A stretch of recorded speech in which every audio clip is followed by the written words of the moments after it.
அலைக்கும் வரஹ்மத்துல்லாஹி வபரகாத்துஹு.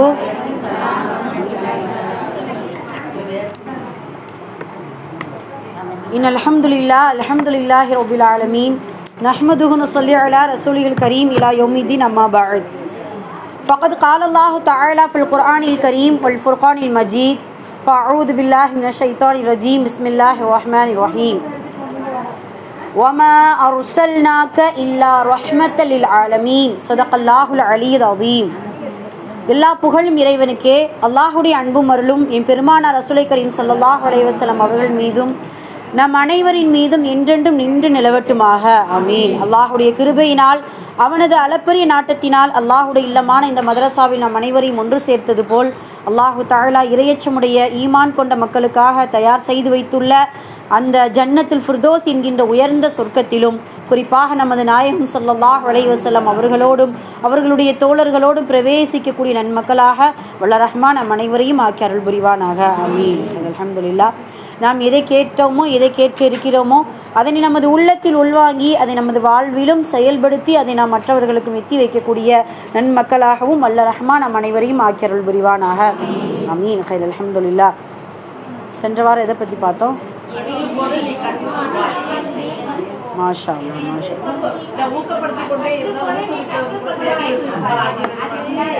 அதை முன்னுரையில் சொன்னோமோ.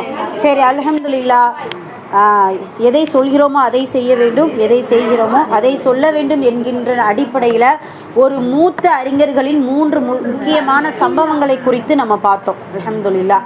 சரி, அல்லாஹுடைய கிருபையில் இன்றைக்கி நாம் இன்ஷா அல்லாஹ் சில விஷயங்களை பார்க்க போகிறோம். அதுக்கு முன்னாடி இன்றைக்கி ஓதப்பட்ட குர்ஆன் வசனம் ரொம்ப அற்புதமான முறையில் ஓதுனாங்க. அழகான அர்த்தங்களோடும் அதனுடைய வசனங்கள் இருந்துச்சு. அதனுடைய உள்ளடக்கம் என்ன அப்படின்னா, மனிதன் தேடிக்கொண்டிருக்கக்கூடிய ஒரு விஷயம் இந்த குர்ஆனில் உண்டு. மனிதன் தேடிக்கொண்டிருக்கக்கூடிய ஒரே ஒரு விஷயம், அது எவ்வளவு காசு பணங்கள் செலவழித்தாலும், எவ்வளவுதான் மிகப்பெரிய வல்லுநர்களாக இருக்கக்கூடிய மருத்துவர்களை அணுகினாலும் கிடைக்காத ஒரு மாபெரும் ஒரு நிஅமத், ஒரு அருள்கொடை, ஒரு ரஹ்மத், ஒரு பொக்கிஷம் இந்த துன்யாவில் இறைவனிடத்தில் கேட்க மிக பெரும் தகுதி பெற்ற ஒரு பிரார்த்தனை அல் ஆஃபியா அஷிஃபா என்று சொல்லக்கூடிய ஆரோக்கியமும் ஷிஃபா நோய் நிவாரணமும் இந்த குர்ஆனில் உள்ளது என்று குர்ஆனை நமக்கு ஹக்காக உண்மையாக கொடுத்த அந்த வல்ல ரஹ்மான் சொல்லக்கூடிய வாக்குறுதியை நாம் நம்பி இன்ஷா அல்லாஹ் குர்ஆனை ஓதும் பொழுது நமக்கு ஷிஃபா என்கின்ற ஆரோக்கியம் நமக்கு கிடைக்கும். அல்ஹம்துலில்லாஹ். ரசூல் ஸல்லல்லாஹு அலைஹி வஸல்லம் அவர்கள் அழகான ஒரு துஆ சொல்லி கொடுத்துருக்குறாங்க. யாரையாவது நம்ம நோயாளிகளை சந்திக்க போகும் பொழுது துஆ ஓதுவோம் இல்லையா? என்ன துஆ ஓதுவோம்? சரி, அப்போ அந்த துவா என்ன துவா ரசூல் ஸல்லல்லாஹு அலைஹி வஸல்லம் அவர்கள் சொல்லி கொடுத்துருக்காங்க. நிறைய இருக்குது, நம்ம நிறைய ஓதிருக்கோம். லபஸத்துஹுருன் இன்ஷா அல்லாஹ்னு ஓதலாம். நிறைய துவாக்கள் இருக்குது. அதில் ரொம்ப சிறப்பான ஒரு துவா என்ன அப்படின்னா, அல்லாஹும்ம ரப்பன் நாசி அத்ஹபில் பஅஸ இஷ்ஃபி அன்த ஷாஃபிஇ லா ஷிஃபாஉன் இல்லா ஷிஃபாஉக லா யுகாதிரு சகமா அப்படிங்கிற அற்புதமான துஆ. இந்த துஆ நம்ம மனப்பாடம் பண்ணியிருக்கோம், அதை நம்ம மறந்து போயிட்டோம். இன்ஷா அல்லாஹ் ரிவைஸ் பண்ணுவோம். அதில் ஷிஃபா என்கின்ற வார்த்தை 3 முறை ரசூல் ஸல்லல்லாஹு அலைஹி வஸல்லம் அவர்கள் அந்த வார்த்தையை சொல்லியிருப்பாங்க. நம்ம குழந்தைகளுக்கு சொல்லும்பொழுது ஷிஃபா கொடுக்கட்டும், அல்லாஹ் உனக்கு ஆரோக்கியத்தை கொடுக்கட்டும் அப்படிங்கிற அந்த வார்த்தையை அல்லாஹு தஆலா இந்த குர்ஆனில் நமக்கு நோய் நிவாரணமாக வைத்திருக்கிறான். இன்ஷா அல்லாஹ் அந்த குர்ஆனை ஓதும் பொழுது உள்ளத்திலும் உடலிலும் இருக்கக்கூடிய நோயை அல்லாஹ் நிவர்த்தி செய்வான் அப்படிங்கிறது இந்த குர்ஆனுடைய வசனத்தின் சுருக்கமாக இருக்குது.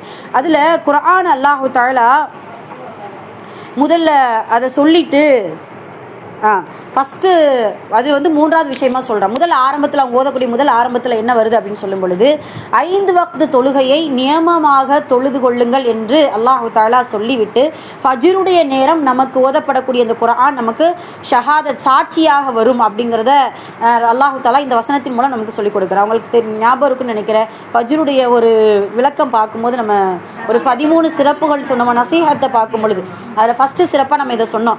கான மஷ்ஹூதா, அதாவது இந்த குர்ஆன் உடைய வசனம் ஃபஜ்ரில் நேரத்தில் ஓதக்கூடிய குர்ஆன் வசனம் நமக்கு மஷ்ஹூதாக சான்று பகரக்கூடியதாக இருக்கும் அப்படிங்கிறத நம்ம சொல்லியிருந்தோம். அதன் அடிப்படையில் அல்லாஹு தஆலா 5 வக்து தொழுகையையும் அல்லாஹ் சொல்லிட்டு தஹஜ்ஜத் தொழுகை நல்ல முறையில் நீங்கள் கடைபிடித்துக் கொள்ளுங்கள் என்று சொல்லிவிட்டு நடுவில் நபியுடைய ஹிஜ்ரத் பயணத்தை குறித்து சொல்கிறான். சுப்ஹானல்லாஹ். என்ன பயணம்? ஏதாவது நம்ம ஊருக்கு போகிறோம் அப்படின்னு சொன்னால் இந்த துஆவை ஓதுவது சிறந்தது. என்னென்னா, அல்லாஹுடைய தூதர் வெளியேறிய அந்த மக்காவை அல்லாஹு தாலா சிதுக் என்று சொல்கிறான். அதே போல் மதினாவை நுழைந்த மதினாவையும் சிதுக், உண்மையான ஊரிலிருந்து வெளியேறி உண்மையான ஊரின் பக்கம் என்னை நுழையச் செய்ய அல்லாஹ் அப்படின்னு சொல்லி அதனுடைய துஆவின் சுருக்கமாக அல்லாஹ் நமக்கு சொல்லிக் கொடுக்கிறான். இது எல்லா நேரத்திலையும் நமக்கு பயன்படும். ரப்பி அதுஹில்னி முதுகல சிதிகீன் வ அஹ்ரிஜ்னி முஹ்ரஜ சிதிகீன் வஜஅல்னி மில்லதுன்க சுல்தானன் நசீரா அப்படின்ட்டு அற்புதமான துஆ. இதில் கடைசி இந்த வார்த்தையை கவனிச்சிங்களா? சுல்தானன் நசீரா. யா அல்லாஹ், நீ எனக்கு எந்த ஊருக்குள்ளே சென்று சேர்த்தாலும் உன்னுடைய அதிகாரத்தை கொண்டு எனக்கு நீ உதவி செய். மற்ற மனிதர்களுடைய அதிகாரத்தையோ மற்றவர்களுடைய அந்த அரசர்களுடைய அடக்குமுறையின் அதிகாரத்தை கொண்டு எனக்கு உதவி செய்யாது. உன்னுடைய சுல்தான், நீ தான் எல்லாத்துக்கும் சுல்தானாக இருக்கிற, அதிகாரம் உடையவனாக இருக்கிறேன். உன்னுடைய அதிகாரத்தை கொண்டு எனக்கு நீ உதவி செய் அப்படின்னு சொல்லிட்டு அல்லாஹுடைய தூதர் அற்புதமான துஆவை நமக்கு சொல்லி கொடுத்துருக்கிறார். இன்ஷா அல்லாஹ் அந்த துஆவை நம்ம இன்ஷா அல்லாஹ் பாடமாக்கிக்கிறணும். அதுக்கடுத்து அல்லாஹ் சொல்லக்கூடிய கடைசி 4வது விஷயம் அல்லாஹ் சொல்கிறான். முதல்ல குர்ஆன் நமக்கு ஒரு சான்றி பகரக்கூடிய ஒன்றாக இருக்கிறது. 2வது அற்புதமான துஆவை அல்லாஹு தாலா இந்த வசனத்தின் மூலம் கற்றுக் கொடுக்கிறான். 3வது குர்ஆன் நமக்கு ஷிஃபாவாகவும் ரஹமத்தாகவும் இருக்கிறது அப்படிங்கிறது அல்லாஹ் சொல்கிறான். 4வது மிக முக்கியமானது, நீங்கள் நன்றி செலுத்தினால் உங்களுக்கு நான் நேர்வழி காட்டுகிறேன். நீங்கள் நன்றி செலுத்தினீங்கன்னா உங்களுக்கு நான் என்ன செய்கிறேன்? நேர்வழி காட்டுகிறேன் என்று சொல்லி ஷாக்கிர் என்கின்ற அந்த தன்மையை மக்களை நீங்கள் பெற்றுக்கொள்ளுங்கள் என்பதை சுருக்கமாக அல்லாஹு தஆலா இந்த வசனத்தின் மூலம் நமக்கு தெளிவுபடுத்தி அந்த மனிதனுடைய போங்குகளையும் அந்த வசனத்தில் கடைசி அவங்க ஓதக்கூடிய கடைசி வசனத்தில் சொல்லிக் கொடுக்குறான். என்ன சொல்கிறான்? நான் மனிதனுக்கு நிறைய கொடுத்துட்டோம்னா என்ன செய்கிறான்? புகழ்கிறான், எல்லாம் செய்கிறான். ஏதாவது கொஞ்சம் குறைச்சிட்டோம், ஏதாவது ஒரு கஷ்ட நஷ்டத்தை சொல்லிட்டோம் அப்படின்னா நம்மளை மறந்துடுறான், நன்றி செலுத்த மாட்டுக்கா அப்படிங்கிறத அல்லாஹு தாலா அவனுடைய வருத்தங்களை தெரிவிப்பது போல என்ன செய்கிறான்? அந்த வசனத்தில் தெரிவிக்கிறான். அல்லாஹு தாலா சில விஷயத்தை நம்மளிடத்திலிருந்து எதிர்பார்க்குறான். என்னென்ன எதிர்பார்க்குறான் அப்படின்னா, நாம் ஹாமிதாக இருக்க வேண்டும் என்று எதிர்பார்ப்பான், நாம் ஆபிதாக இருக்க வேண்டும் என்று எதிர்பார்ப்பான், நான் ஷாக்கிராக இருக்க வேண்டும் என்று எதிர்பார்ப்பான், நான் சுவாபிராக இருக்க வேண்டும் என்று எதிர்பார்ப்பான். இந்த 4மே ரொம்ப முக்கியமானது. ஹாமித் என்றால் புகழக்கூடியவனாக நீ இரு, ஆபித் என்றால் வணங்கக்கூடியவனாக நீ இரு, ஷாக்கிர் என்றால் நன்றி செலுத்துபவனாக நீ இரு, சுவாபிர் என்றால் நான் என்ன சோதனை கொடுத்தாலும் பொறுமையாளனாக நீ இரு. இந்த 4 தன்மைகளும் மனிதனுடைய அடிப்படை தன்மையாக இருக்க வேண்டும் என்று அல்லாஹ் எதிர்பார்க்கக்கூடிய அற்புதமான தன்மை என்னென்ன? ஹாமித், ஆபித், ஷாக்கிர், சுவாபிர் என்று இந்த 4 தன்மைகளை அல்லாஹு தஆலா எதிர்பார்க்கும் பொழுது நமக்கு இதன் மூலமாக நேர்வழி கிடைக்கிறது அப்படின்னு சொல்லிட்டு இந்த வசனத்தின் மூலம் நமக்கு தெரிய வருகிறது. அல்ஹம்துலில்லாஹ். இப்படி ஒவ்வொரு வசனங்கள் ஒவ்வொரு வாரமும் ஓதப்படக்கூடிய அந்த வசனங்களையும் இன்ஷா அல்லாஹ் உள்வாங்கி அதில் இருக்கக்கூடிய படிப்பினைகளை பெறக்கூடியவர்களாக இருக்க வேண்டும். சுப்ஹானல்லாஹ். இன்னைக்கு ஓதிய தஹ்ஃபீல் ரொம்ப அற்புதமான முறையில் ஓதுனாங்க. அல்ஹம்துலில்லாஹ். சூரத்து நப என்றால் செய்தி, ஏதோ ஒரு செய்தி இந்த சூறாவில் நமக்கு சொல்லப்பட்டிருக்கிறது. அது என்ன செய்தி என்றால் மறுமையின் செய்தி. கிட்டத்தட்ட இந்த சூறாவில் நீங்கள் வாசித்து பார்த்தீங்கன்னா 10 முறை மீட்டி மறுமையை குறித்து அல்லாஹ் சொல்லுவான். அதிகமாக மறுமை குறித்து சொல்லப்பட்ட சூறாக்களில் முதல் முக்கியமான சூரத்து நப. 10 முறை என்ன செய்கிறா? மறுமையை சொல்லி கடைசியில் அல்லாஹ் என்ன சொல்லிட்டான் தெரியுமா? இப்படி நீ மறுமையை நம்பலையா, வயல் என்கின்ற நரகம் உனக்குண்டு. அந்த சூறாவில் வரக்கூடிய சுருக்கமான இது, வயல் என்கின்ற நரகம் உனக்குண்டு அப்படிங்கிறத அல்லாஹு தஆலா சொல்கிறான். அல்ஹம்துலில்லாஹ். நம்ம அகீதாவில் முழுமையாக ஈமான் கொள்ளக்கூடியவர்களாக இருக்க வேண்டும். அந்த அகீதாவில் மிக முக்கியமானது மரணத்திற்கு பின்னால் உள்ள ஒரு வாழ்க்கை, ஒரு மறுமை. அதில் விசாரணை இருக்கும், சொர்க்கம், நரகம், சிராத் பாலம், மஹ்ஷர் மைதானம், ஷஃபாத் என்கின்ற பரிந்துரை என்று எல்லாமே என்ன செய்யும்? நமக்கு இருக்கும் அப்படிங்கிறது அல்லாஹு தஆலா அந்த அகீதா என்கின்ற கொள்கையில் நமக்கு சொல்லிக் கொடுக்கிறான். அல்ஹம்துலில்லாஹ். ரொம்ப அற்புதமாக ஓதுனாங்க. இன்னைக்கு நாம் இந்த மாதம் எதை குறித்து நம்ம பார்க்க போகிறோம் அப்படின்னு சொல்லும் பொழுது, சுப்ஹானல்லாஹ், அல்லாஹுடைய கிருபையினால் இன்ஷா அல்லாஹ் முதல் வெள்ளிக்கிழமை, அதாவது இந்த மாதத்தின் முதல் வெள்ளி ஜும்மாவுடைய நாளில் இருக்கிறோம். புனிதமான ரபியுல் அவ்வல் என்று சொல்லக்கூடிய நபி ஸல்லல்லாஹு அலைஹி வஸல்லம் அவர்களுடைய நினைவு கூறக்கூடிய அற்புதமான ஒரு மாதத்தில் இருக்கிறோம். நபி ஸல்லல்லாஹு அலைஹி வஸல்லம் அவர்கள் பிறந்த மாதத்தில் நாம் இருக்கிறோம் அப்படிங்கிறத முதல்ல நம்ம நினைவுபடுத்திக்கிறோம். நம்ம ஒவ்வொரு வருடமும் சொல்லக்கூடியது தான் ரபியுல் அவ்வல் என்றால் வசந்தம், முதல் வசந்தம் என்பது இதனுடைய பொருள். முதல் வசந்தம். வசந்தமான இந்த மாதத்திலே அல்லாஹு தஆலா நம்மை வாழச் செய்வதற்கு முதல் இறைவனுக்கு நன்றி செலுத்தணும். ஏன்னா ரபியுல் அவ்வல் அப்படின்னு சொல்லிட்டு எத்தனை வருடத்தில் எத்தனை மாதங்கள் நம்ம சந்திச்சுட்டு இருக்கிறோம். அல்ஹம்துலில்லாஹ். சென்ற வாரம் ரபியுல் அவ்வல்ல நம்ம இருந்தோம். அல்ஹம்துலில்லாஹ். இதோ இந்த வருடத்தின் ரபியுல் அவ்வல்ல அல்லாஹ் நம்மளை நீண்ட ஆயுளோடு வைத்திருக்கிறான். இனி வரக்கூடிய மாதங்களிலும் ரபியுல் அவ்வல் மாதத்தை அடைந்து ரசூல் நபி ஸல்லல்லாஹு அலைஹி வஸல்லம் அவர்களுடைய புகழையும் நபி ஸல்லல்லாஹு அலைஹி வஸல்லம் உடைய வரலாறுகளையும் கண்ணியத்தையும் சிறப்புகளையும் பேசுவதற்கு அல்லாஹ் நம்ம எல்லோருக்கும் அருள் புரிவானாக. ஆமீன். அல்ஹம்துலில்லாஹ். இப்போ இன்னைக்கு நம்ம பார்க்கக்கூடிய தலைப்பு என்ன அப்படின்னு சொன்னால், முஹம்மது எனும் முஹம்மது ஸல்லல்லாஹு அலைஹி வஸல்லம் முஹம்மது எனும் முழுமதி பிறந்து 1500 வருடம் ஆனது. அதுதான் தலைப்பு. முஹம்மது எனும் முழுமதியின் வயது 1500 வருடம். சுப்ஹானல்லாஹ். நபி ஸல்லல்லாஹு அலைஹி வஸல்லம் அவர்கள் தனது 53வது வயதில் ஹிஜ்ரத் செய்கிறாங்க. இதோ 1447வது ஹிஜ்ரி ஆண்டில் இருக்கிறோம்.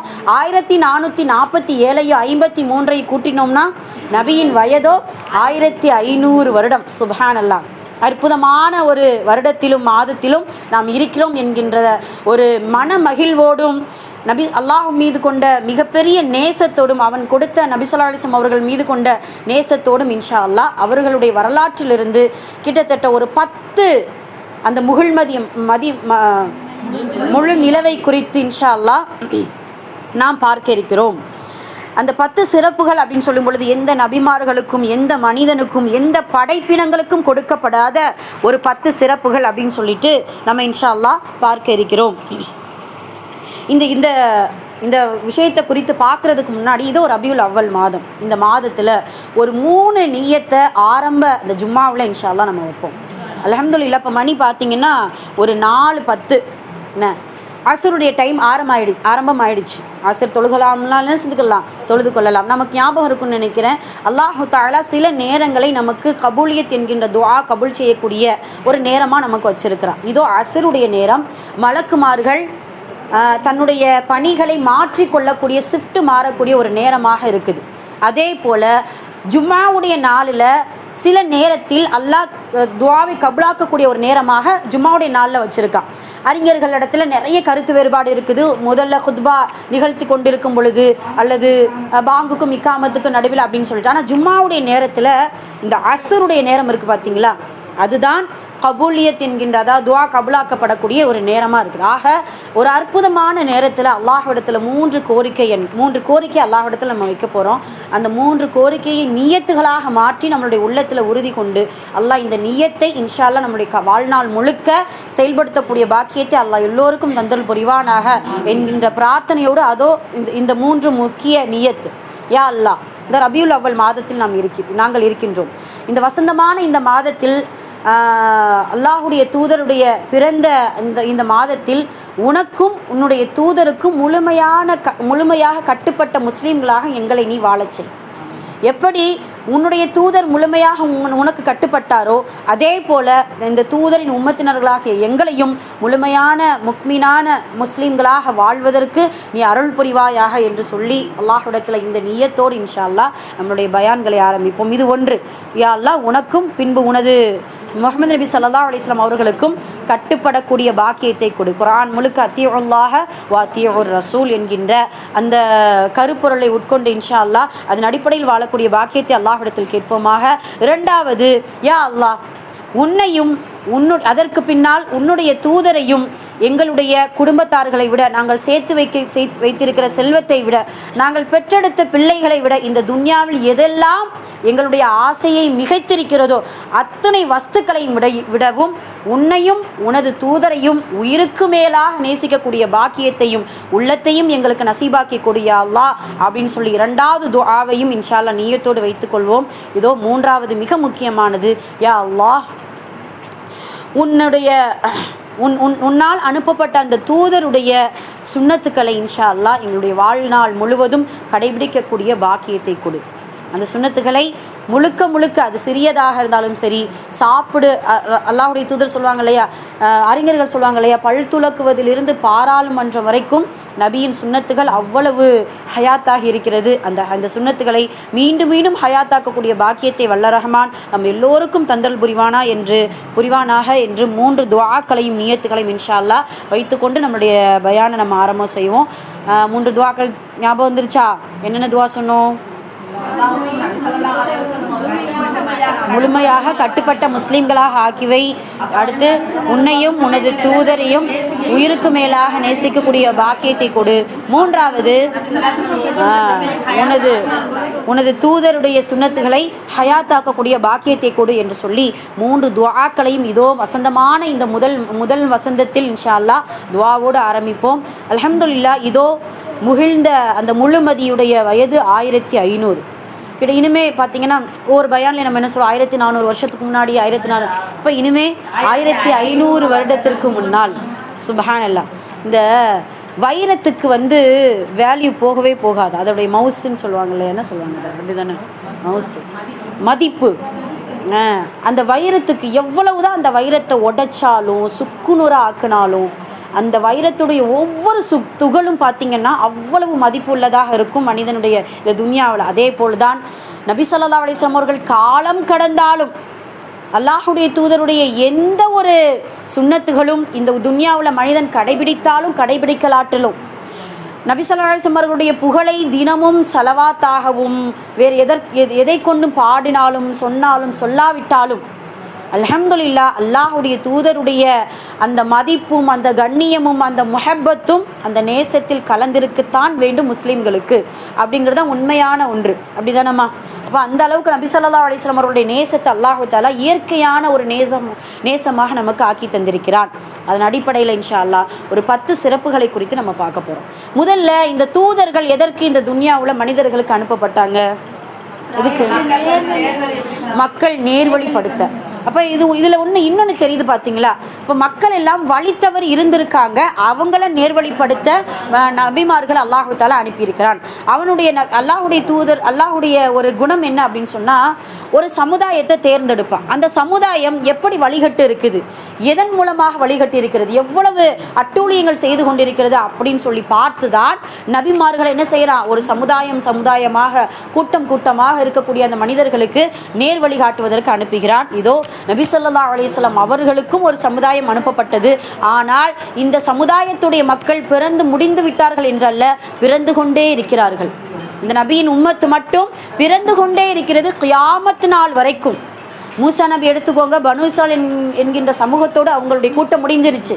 தாவூத் அலைஹிஸ்ஸலாம், சுலைமான் அலைஹிஸ்ஸலாம், இப்ராஹிம் அலைஹிஸ்ஸலாம் என்று அந்த கவுமுகள் எல்லாம் முடிந்து விட்டது. இதோ நாயகத்தின் உம்மத்தினர்கள் என்று சொல்லி சாட்சி பகரக்கூடிய உயிர் கொடுக்கப்பட்ட உம்மத்துகள் நாம் அமர்ந்திருக்கிறோம். அதே போல் இன்னும் எத்தனை ஆயிரங்கள் லட்சங்கள் கோடிகள் ரூகுகள் இந்த துன்யாவில் அல்லாஹுடைய தூதரின் உம்மத்துகளாக வலம் வருவதற்கு இருக்கிறார்களோ அது அல்லாஹுக்குத்தான் அதற்கு வெளிச்சம். அவ்வளவு எண்ணிக்கையோடு இன்ஷா அல்லாஹ் வலம் வருவார்கள். ஏன் தெரியுமா?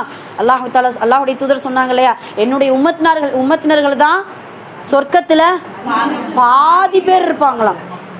நீங்கள் நினைக்கணும், லட்சக்கணக்கான நபிமார்களை அல்லாஹ் அனுப்பியிருக்கா. அவங்களுடைய கவுமுகள் எத்தனை எண்ணிக்கையில் இருக்கிறாங்களோ என்ன அதுன்னு தெரியலை. ஆனால் ரசூலுல்லாவுடைய உம்மத்தினர்கள் பாதி சொர்க்கத்துக்கு அளவு கிடையாதுமா, அவ்வளோ பெரிய சொர்க்கம்.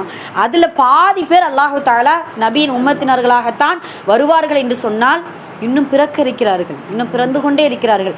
இன்னைக்கு எடுத்துக்கிறோம், இந்த வெள்ளிக்கிழமை எத்தனை குழந்தைகள் பிறந்திருப்பாங்க. சுபஹானல்லாஹ், எத்தனை குழந்தைகள் பிறந்திருப்பாங்க. ஒன்று நினச்சிக்கிறணும், நபியின் உம்மத் என்று சொன்னால் முஸ்லீம்களை மட்டும் நினைக்காதீங்க, எல்லாரும் நபியின் உம்மத். அல்லாஹ் அக்பர். உலகத்தில் இருக்கக்கூடிய எல்லோரும் நபியின் உம்மத்தினர்கள் தான். அதனால தான் ரஹ்மத்துல் ஆலமீன் என்று சொன்னால், ரஹ்மத்துல் முஸ்லிமின் என்று அல்லாஹ் சொல்லலையே. முஸ்லீம்களுக்கு ரஹ்மத்துன்னு சொல்லலை, ஆலமீன் அகிலத்தார்களின் ரஹ்மத்தாக நாயகம் ஸல்லல்லாஹு அலைஹி வஸல்லம் அவர்கள் பிறந்திருக்கிறார். அவர்களுடைய முதல் சிறப்பு என்ன அப்படின்னு சொன்னால், தன்னுடைய பொறுப்பை முழுமையாக நிறைவேற்றிய ஒரே நபி நமது நாயகம் ஸல்லல்லாஹு அலைஹி வஸல்லம் அவர்கள் தான். சில நபிமார்களுடைய பொறுப்பு, அவர்களுக்கு கொடுக்கப்பட்ட அந்த நுபுவத் கனவாகவே முடிஞ்சிருக்கு. கனவு காண்டிருப்பாங்களே தவிர அவங்க நிஜப்படுத்தியிருக்க மாட்டாங்க. அல்லாஹ் அக்பர். 950 வருஷம் பாடுபட்டாங்க நூஹ் அலைஹிஸ்ஸலாம் அவர்கள். 82 பேர் தானே முஸ்லீம் ஆனாங்க. அவங்களுடைய கனவு எப்படி இருந்திருக்கும்? யா அல்லாஹ், எனக்கு நீண்ட ஆயுள் காலத்தை கொடுத்த எல்லா மனிதர்களையும் நான் முஸ்லீம் ஆக்கிறோன்னு அவங்க கனவு கண்டிருப்பாங்களா இல்லையா? ஆசைப்பட்டிருப்பாங்களா இல்லையா? ஆனால் அல்லாஹு தஆலா அதற்கான ஒரு வாய்ப்பையும் கொடுக்கல. அவர்களுக்கு அவ்வளவுதான் நசீப், அவ்வளவுதான்.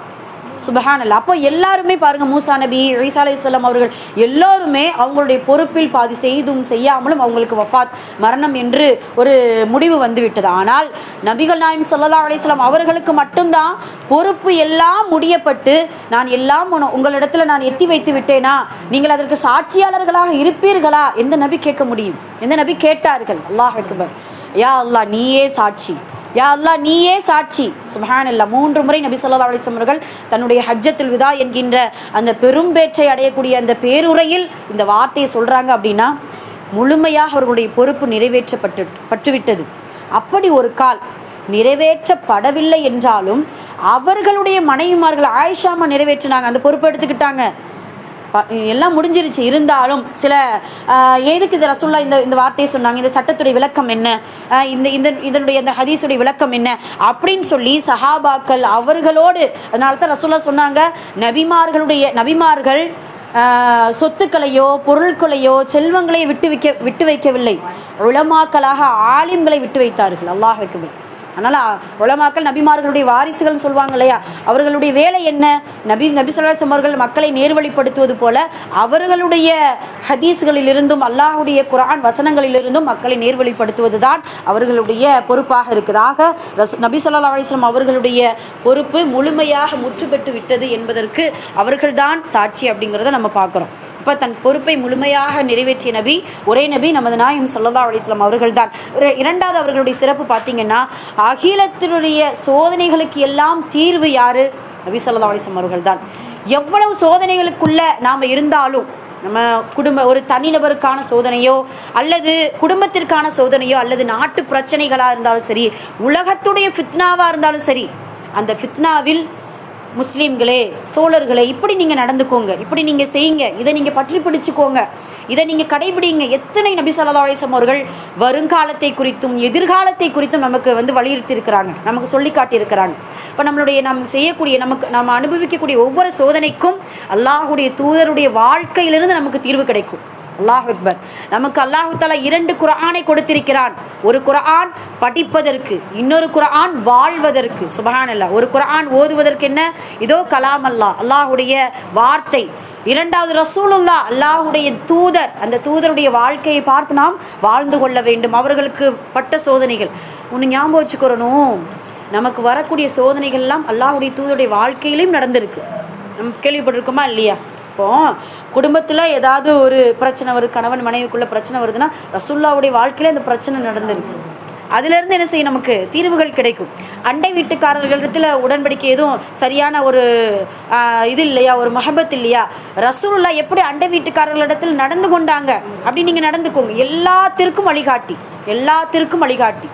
சுப்ஹானல்லாஹ். இப்போ நம்மளுடைய வாழ்க்கை முழுவதும் நமக்கு ஏற்படக்கூடிய சோதனைகளுக்கெல்லாம் அல்லாஹுடைய தூதருடைய வாழ்விலிருந்து நமக்கு இன்ஷா அல்லாஹ் தீர்வு கிடைக்கும் என்பது அவர்களுடைய தனிச்சிறப்பு.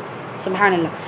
அதே போல் 3வது என்ன அப்படின்னு சொன்னால், எல்லோருக்கும் முன்மாதிரி எமது நாயகம் ஸல்லல்லாஹு அலைஹி வஸல்லம் அவர்கள் தான். எல்லோருக்கும் முன்மாதிரி, நபிமார்களுக்கெல்லாம் முன்மாதிரியாகவும் உலகத்தார்களுக்கே முன்மாதிரியாகவும். குர்ஆனில் அல்லாஹு தஆலா பார்த்தீங்கன்னா ஒவ்வொரு நபிமார்களுடைய தனிச்சிறப்பை சொல்லுவான். தனிச்சிறப்புனா என்ன அர்த்தம்? ஆதம் நபியுடைய தௌபாவை சொல்லுவான், மூசா அலைஹிஸ்ஸலாம் அவர்களுடைய வீரத்தையும் விவேகத்தையும் சொல்லுவான், ஈசா அலைஹிஸ்ஸலாம் அவர்களுடைய அற்புதத்தை சொல்வான், தாவூத் அலைஹிஸ்ஸலாம் அவர்களுடைய இபாதத்தை சொல்வான், சுலைமான் நபியுடைய ஆட்சி அதிகாரத்தை சொல்வான், அய்யூப் நபியுடைய பொறுமையை சொல்வான். சுப்ஹானல்லாஹ். எத்தனை பரிணாமங்களோடு நபிமார்களுடைய வரலாறுகள் சொல்லப்பட்டாலும் அத்துணை தன்மைகளையும் ஒட்டுமொத்த தன்மைகளையும் ஒரே நபி கொண்டவர்கள் தான் நமது நாயகம் ஸல்லல்லாஹு அலைஹி வஸல்லம் அவர்கள். அல்லாஹுடைய தூதரிடத்தில் பொறுமையை பார்க்கலாம், வீரத்தையும் விவேகத்தையும் பார்க்கலாம், அதே போல் இபாதத்தை பார்க்கலாம், அதே போல் சகிப்புத்தன்மையை பார்க்கலாம், அதே போல் அவர்களிடத்தில் அற்புதத்தை பார்க்கலாம், ஆட்சி அதிகாரத்தையும் பார்க்கலாம். எத்தனை பரிணாமங்கள்! ஒரு கடைத்தெருவுக்கு போனால் வியாபாரியாக ரசூலுல்லாவை பார்க்கலாம், ஒரு குடும்பத்தில் இருந்தால் குடும்ப தலைவனாக ரசூலுல்லாவை பார்க்கலாம், ஒரு பிள்ளைக்கு நம்மளுடைய ஃபாத்திமா ரலியல்லாஹு அன்ஹா அவர்களுக்கு அற்புதமான தந்தையாக ரசூலுல்லாவை பார்க்கலாம். அல்லாஹ் அக்பர். ஒரு அண்டை வீட்டுக்காரர்களுக்கு அனுசரிக்கக்கூடிய உறவினர்களாக பார்க்கலாம். ஒரு எதிரிக்கு கூட அன்பாக தன்னுடைய வார்த்தையை சொல்லக்கூடிய அந்த நளினமான அந்த போங்கை பார்க்கலாம். எவ்வளவு பரிணாமங்கள் நபி ஸல்லல்லாஹு அலைஹி வஸல்லம் அவர்களிடத்தில் இருந்து.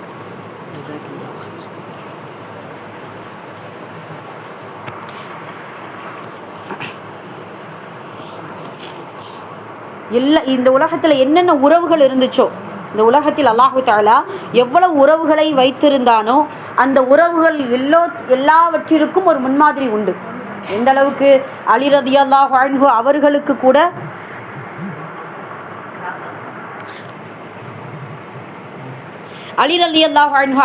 கூட அற்புதமான மாமனாராக என்ன செஞ்சிருக்கிறாங்க, நபி ஸல்லல்லாஹு அலைஹி வஸல்லம் அவர்கள் இருந்திருக்கிறாங்க. இப்படி எல்லா பரிணாமங்களோடும் நபி ஸல்லல்லாஹு அலைஹி வஸல்லம் அவர்கள் இருக்கிறார்கள் என்றால் அவர்கள்தான் இந்த உலகத்தின் முன்மாதிரி, எல்லா மனிதர்களுக்குமான முன்மாதிரி என்பது தனிச்சிறப்பு. இது அல்லாஹு தஆலா இப்ராஹிம் நபியை சொல்லலையே, மில்லத் இப்ராஹிம்னு சொன்னான். மில்லத் இப்ராஹிம்னா என்னது, இப்ராஹிமுடைய வழித்தோன்றல் என்று நம்மளை சொன்னான். ஆனால் இப்ராஹிம் நபி என்கின்ற அந்த தனி மனிதர் எல்லாவற்றிற்குமான முன்மாதிரின்னு சொல்லலை. எத்தனையோ நபிமார்களுக்கு அல்லாஹு தஆலா தனித்தனி சிறப்புகளை சொன்னான். ஆனால் தன்னுடைய வாழ்க்கையவே எடுத்து நீங்கள் முன்மாதிரியாக நடந்து கொள்ளுங்கள் என்று யாருக்கும் என்ன செய்யலை. அல்லாஹு தஆலா அந்த சிறப்புகளை கொடுக்கவில்லை, நபி ஸல்லல்லாஹு அலைஹி வஸல்லம் அவர்களுக்கு மட்டும்தான் கிடைத்தது. இது 3வது சிறப்பு. 4வது சிறப்பு, டீ குடிச்சுக்கோமா, குடிங்க. அதே போல் நபி ஸல்லல்லாஹு அலைஹி வஸல்லம் அவர்களுடைய 4வது சிறப்பு மிக முக்கியமானது. 4வது சிறப்பு என்ன அப்படின்னு சொல்லும் பொழுது, கிட்டத்தட்ட நபி ஸல்லல்லாஹு அலைஹி வஸல்லம் அவர்கள் இந்த துன்யாவில் பிறந்து 1500 வருஷம்னு சொன்னோமா, அதில் 22,330 நாட்களும் 6 மணி நேரமும் ஆயிடுச்சு இப்போ இன்று வரைக்கும். சரியா, 22,330 நாட்களும் 6 மணி நேரமும் ஆகிவிட்டது. சுப்ஹானல்லாஹ். இந்த 22,330 நாட்களுக்கு அடுத்து நபி ஸல்லல்லாஹு அலைஹி வஸல்லம் அவர்களை குறித்து நம்ம இப்படி பேசுகிறோம் என்றால் அவர்களுடைய சொல், அவர்களுடைய செயல், அவர்கள் அங்கீகரித்தது, அவர்கள் ஆமோதித்தது எல்லாம் பாதுகாக்கப்பட்டுள்ளது. அதுதான் தனிச்சிறப்பு. சுப்ஹானல்லாஹ். நபி ஸல்லல்லாஹு அலைஹி வஸல்லம் அவர்களுடைய அத்துணை வரலாறுகளும், அவர்கள் பயன்படுத்திய பொருட்கள், அவர்கள் என்னென்ன சொன்னாங்க, என்னென்ன செய்தார்கள், எங்கே சென்றார்கள், அவ்வளவு. ஏன் ஜெருசூலத்தில் ஒரு மரம் இன்று வரைக்கும் இருக்குது. ஜெருசூலத்தில் ஒரு மரம், அந்த மரத்தினுடைய நிழலில் ரசூலுல்லாஹ் சில நிமிஷம் உட்கார்ந்து இருந்திருக்கிறாங்க. அந்த நிழலில் அல்லாஹ் அக்பர். அந்த நிழல் கூட, அந்த மரம் கூட இன்று வரைக்கும் நபியின் புகழ் பாடுது. அல்லாஹ் அக்பர். எவ்வளோ பெரிய விஷயம். இன்று வரைக்கும் இருக்குது. இன்று வரைக்கும் அந்த மரத்தில் நபி நிழலுக்காக ஒதுங்கிய மரம்ட்டு அது பேர், இளைப்பாரிய மரம் என்றே பெயர். ஜெருசூலத்தில் இருக்கக்கூடியது எவ்வளவு பாதுகாக்கப்பட்டுள்ளதாக இருக்கிறது. சுப்ஹானல்லாஹ். நபியுடைய சொல்லும் பாடம், செயலும் பாடம். அவ்வளவு. ஏன் அவர் ஒரு விஷயத்தை பார்த்து அமைதியாக இருந்தால் கூட அது நமக்கு பாடம்.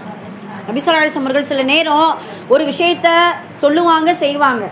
சில சஹாபாக்கள் அதை செய்து கொண்டு இருக்கும்போது அமைதியாக இருப்பாங்க. என்னென்ன அர்த்தம்? அதை ஆமோதிக்கிறாங்க, அதை அங்கீகரிக்கிறாங்க. அல்லாஹ் அக்பர். இப்போ அங்கீகரிக்கக்கூடிய அத்துணையும் பாதுகாக்கப்பட்டுள்ளது அப்படிங்கிறது அவர்களுடைய தனிச்சிறப்பாக இருக்குது. அது மட்டுமல்ல, நபி ஸல்லல்லாஹு அலைஹி வஸல்லம் அவர்களுடைய நம்ம அல்லாஹு ஆலம், அவர்களுடைய முடி, அவர்களுடைய ஆடை, அவர்களுடைய செருப்பு, இதெல்லாம் ஒவ்வொரு மியூசியத்தில் இருக்கிறதாக சொல்லப்படுகிறது. அல்லாஹு ஆலம். இருந்தாலும் இப்படி பல வருடத்திற்கு பின்னால் நபி ஸல்லல்லாஹு அலைஹி வஸல்லம் அவர்களுடைய பொருட்கள் கூட பாதுகாக்கப்படுது அப்படின்னா அவர்களுடைய சொற்கள் எவ்வளவு பாதுகாக்கப்பட்டிருக்கும். அந்த காலத்திலெல்லாம் பெரும் ஓலையிலும் பெரும் ஒட்டகத்துடைய திமிழ்களின் எலும்புகளிலும் என்ன செய்யப்பட்டிருக்கு, அதெல்லாம் எழுதப்பட்டு பாதுகாக்கப்பட்டிருக்கு. அல்லாஹ் அக்பர். ஒவ்வொரு வீட்லையும் அவங்களுடைய சமையல் செய்யக்கூடிய பாத்திரங்கள் இருக்குதோ இல்லையோ, ஒட்டகத்துடைய எலும்புகள் கட்டையாக இருக்குமா அவங்க வீட்டில், சஹாபாக்களுடைய வீட்டுகளில். அதெல்லாம் என்னது அதெல்லாம் எழுதி வச்சிருக்கிறாங்க. அல்லாஹ் அக்பர். அந்த அளவிற்கு ஹதீஸை சில பேர் மனனம் விட்டுருக்கிறாங்க, சில பேர் எழுதி வச்சிருக்கிறாங்க, சில பேர் சொல்லி வச்சிருக்கிறாங்க, தன்னுடைய பிள்ளைகளிடத்தில் சொல்லி வச்சிருக்கிறாங்க. இப்படி அவர்களுடைய சொல்லும் செயலும் பொருளும் அவர்கள் உபயோகித்த எல்லாமும் இந்த துன்யாவில் பாதுகாக்கப்பட்டிருக்கிறது என்றால் எந்த தலைவருடைய எவிடன்ஸும் இந்த துன்யாவில் அவ்வளோவா பாதுகாக்கப்படலை. அது எவிடன்ஸாக இருக்கா அப்படிங்கிறதே தெரியலை. அவ்வளவு. ஏன் நபியுடைய வரலாறு அட்டை டு அட்டை. அல்லாஹ் அக்பர். நம்ம ரஹீகல் மக்தூங்கிற அந்த கித்தாபில் நம்ம படிக்கிறோம் இல்லையா, இது ஒரு கடலின் ஒரு துளின்னு வச்சுக்கிறலாம்.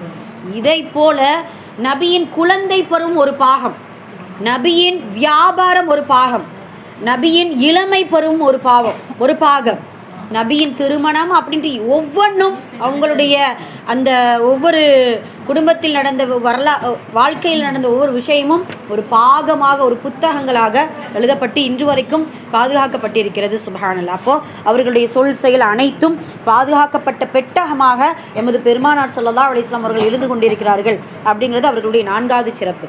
5வது சிறப்பு, எளிமையானவர் எங்கள் ஏந்தல் நபி ஸல்லல்லாஹு அலைஹி வஸல்லம். ரொம்ப எளிமை, ஏழ்மையானவர் கிடையாது, எளிமையானவர். ஏழ்மையானவராக நமது நாயகம் ஸல்லல்லாஹு அலைஹி வஸல்லம். உஹது மலையை தங்கமாக்கி கொடுங்க குடியா அல்லான்னு கேட்டால் அல்லாஹ் கொடுப்பானே.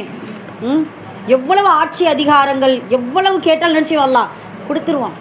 ஆனால் எளிமையின் மறு உருவம் நமது நாயகம் ஸல்லல்லாஹு அலைஹி வஸல்லம் அவர்களை நம்ம அப்படி பார்க்குறோம்.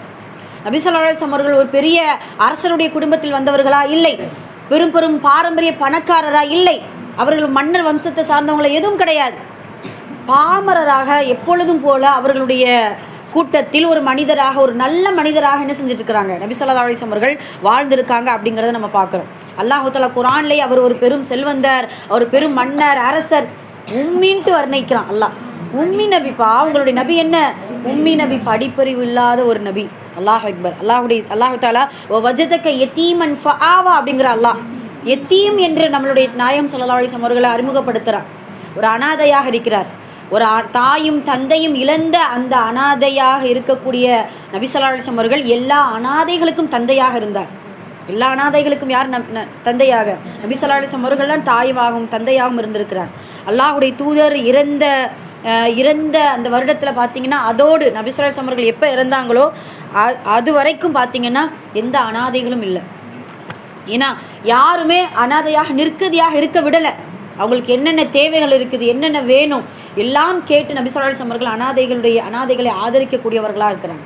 கைம்பெண்ணின் காவலர் நபி ஸல்லல்லாஹு அலைஹி வஸல்லம் அவர்கள் சொல்லுவாங்க இல்லையா, கைம்பெண்ணின் காவலர்கள்.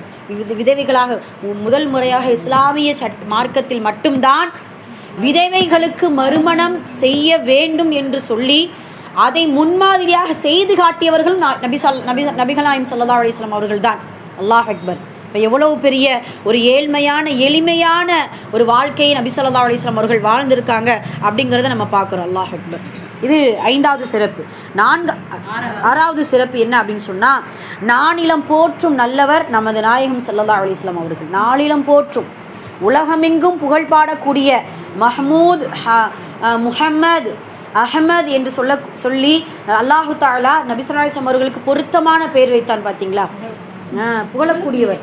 எந்த நபிக்கு பாரு, மூசா, ஈசா, சுலைமான், இப்ராஹிம், இவங்களுக்கெல்லாம் அதை வந்து தமிழில் சொல்ல முடியாது. அதுக்கு புரியுதா, தர்ஜுமா அர்த்தம் சொல்ல முடியாது. ஆனால் நபி ஸல்லல்லாஹு அலைஹி வஸல்லம் அவர்களுக்கு அர்த்தம் சொல்லிடலாம். புகழப்படுபவர், புகழப்பட்டவர், புகழுக்குரியவர். அல்லாஹ் அக்பர்.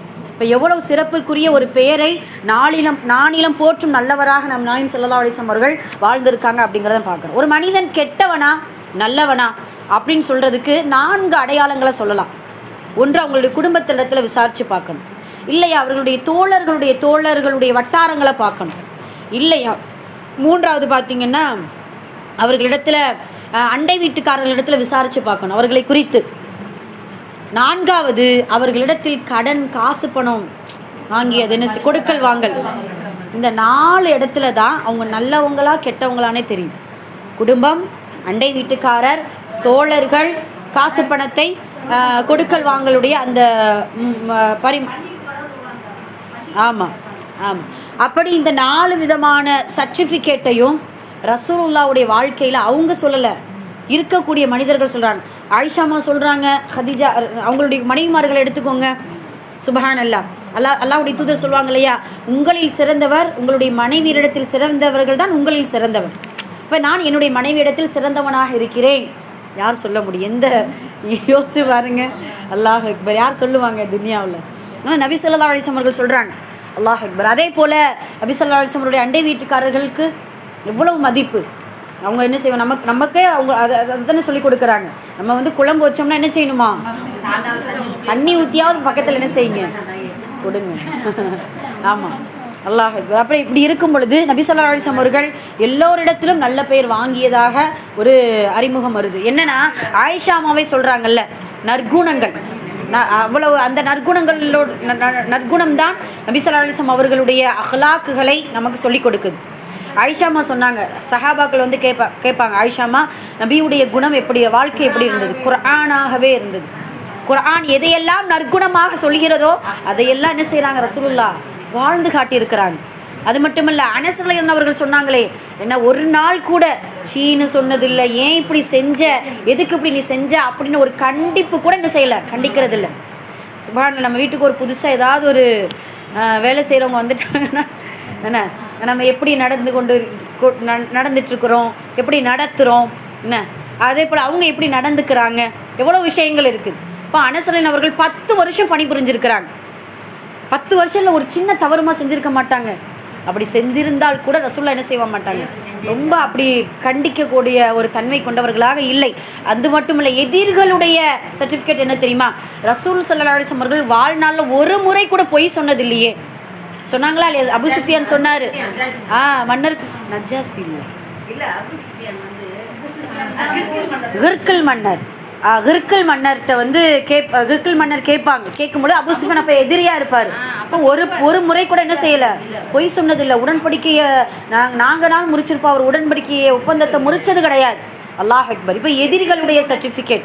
அது மட்டுமல்ல, நபி ஸல்லல்லாஹு அலைஹி வஸல்லம் அவர்கள் சொந்த வாழ்க்கையை முன் வச்சு, நான் வந்து உங்களிடத்துல உண்மையாளனாக இருந்தேன்ல, நான் நேர்மையாளனாக இருந்தேன்ல, நான் நம்பிக்கைக்குரியவனாக இருந்தேன்ல, நான் சொல்கிறத நீங்கள் ஏற்றுக்கோங்க. யாராலும் சொல்ல முடியும்? என்னாலேயே உங்களால் சொல்ல முடியுமா? என்னை பார்த்து நீ வாழு, கற்றுக்கோ, சொல்லவே முடியாது. ஏன்னா அந்த அளவுக்கு தகுதிகள் இழந்தவர்கள் நாமெல்லாம். ஆனால் நபி ஸல்லல்லாஹு அலைஹி வஸல்லம் அவர்கள் சொல்லும் செயலும் வாழ்வும் வாக்கும் உண்மையாகவே இருந்தது. அதனால தான் தன்னையே முன்வைத்து என்னை போல் நீங்கள் வாழுங்கள், என்னை முன்மாதிரியாக எடுத்துக்கொள்ளுங்கள் என்று சொல்லி இந்த துன்யாவில் எந்த தலைவரும் சொல்ல முடியாது. அந்த அளவுக்கு நபி ஸல்லல்லாஹு அலைஹி வஸல்லம் அவர்கள் ஒரு அற்புதமான நானிலம் போற்றும் நல்லவராக நபிகள் நாயகம் ஸல்லல்லாஹு அலைஹி வஸல்லம் அவர்கள் மட்டுமே வாழ்ந்திருக்கிறார்கள் என்பது 6வது சிறப்பாக இருக்கிறது. அதே போல் 7வது சிறப்பு என்ன அப்படின்னு சொன்னால், அரசியல் என்னும் ஆழத்தை தொட்டவர்கள் நமது நாயகம் ஸல்லல்லாஹு அலைஹி வஸல்லம் அவர்கள். அரசியல் நம்மகிட்டலாம் கேட்டோம்னா, அரசியல்னா என்ன? அரசியல் ஒரு சாக்கடை அப்படிம்போம், அப்படி தானே? அரசியல் ஒரு சாக்கடை, அது ஒரு ஊழல், அது ஒரு என்ன சொல்கிறது, அநீதிக்குள்ளாக்கப்படக்கூடிய ஒரு ஆட்சி அப்படின்ட்டு என்னென்னமோ நம்ம எதிலெல்லாம் பாதிக்கப்பட்டிருக்கோமோ அதெல்லாம் சொல்லிடுவோம். ஆனால் நபி ஸல்லல்லாஹு அலைஹி வஸல்லம் அவர்களுடைய அரசியல் எப்படி இருந்துச்சு? எல்லா விதமான நலவுகளையும் அந்த மக்கள் பெற்றுக்கிட்டாங்க. எந்த ஒரு மனிதனுடைய காசுக்கும் ஆசைப்படாத ஒரு அரசியலாகத்தான் நபி ஸல்லல்லாஹு அலைஹி வஸல்லம் அவர்கள் வாழ்ந்திருக்காங்க அப்படிங்கிறத நம்ம பார்க்குறோம்.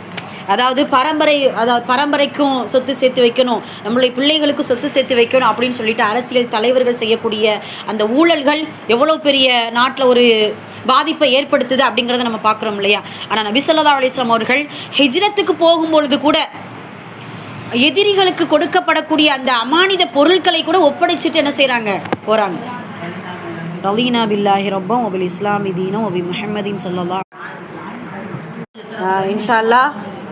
சரி, ஹைர், அல்ஹம்துலில்லாஹ். இப்போ நபி ஸல்லல்லாஹு அலைஹி வஸல்லம் அவர்களுடைய சிறப்புகள் இன்னும் நிறைய இருக்குது. இன்ஷா அல்லாஹ் நம்ம அடுத்த பயானில் நம்ம சேர்த்து சொல்லுவோம்.